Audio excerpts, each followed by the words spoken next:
ভাইয়া আসসালামু আলাইকুম।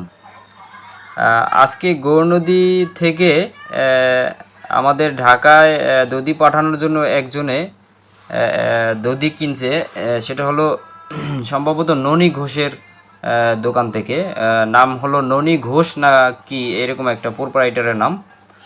তো গাড়ি ছেড়ে যাওয়ার ভয়ে উনি বারবার গাড়ির দিকে চলে যাচ্ছিল। আর এই ফাঁকে দেখেন, এই দধিটার দাম নিয়েছে আমাদের কাছ থেকে, আমাদের ওই লোকের কাছ থেকে 540 টাকা।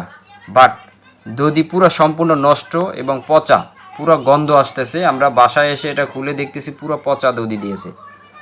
এটা হীরা ভাই, আপনার কাছে আমি এটা আর্জি জানাচ্ছি, আপনি এই দোকানদারকে গিয়ে এই ভিডিওটা দেখাবেন এবং জাস্ট তাকে অবহিত করবেন। ও সে এই জিনিসটা একজন মানুষকে কিভাবে খেতে দিল, এই প্রশ্নটা যদি আপনার পক্ষে তাকে করা সম্ভব হয় তাহলে এটা একটু করবেন ভাই।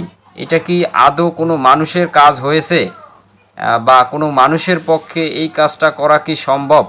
এই প্রশ্নগুলো একটু আপনি ওনাকে করবেন। আমি যেহেতু ওখানে নেই, বা গৌরনদীতে নেই, বা বরিশালে নেই, আমার এক রিলেটিভসের মাধ্যমে এই দধিটা আমার বাসায় আসছে।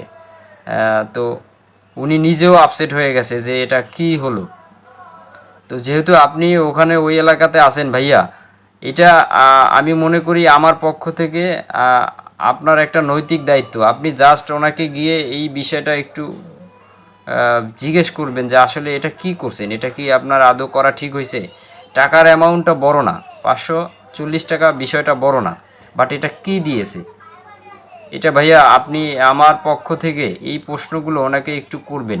এটা হলো গৌরনদী বাস স্ট্যান্ডের অপোজিটে মুসলিম, সম্ভবত মুসলিম হোটেলের পাশে। প্রোপাইটারের নাম ননী। আশা করি মনে হয় আপনি চিনতে পেরেছেন।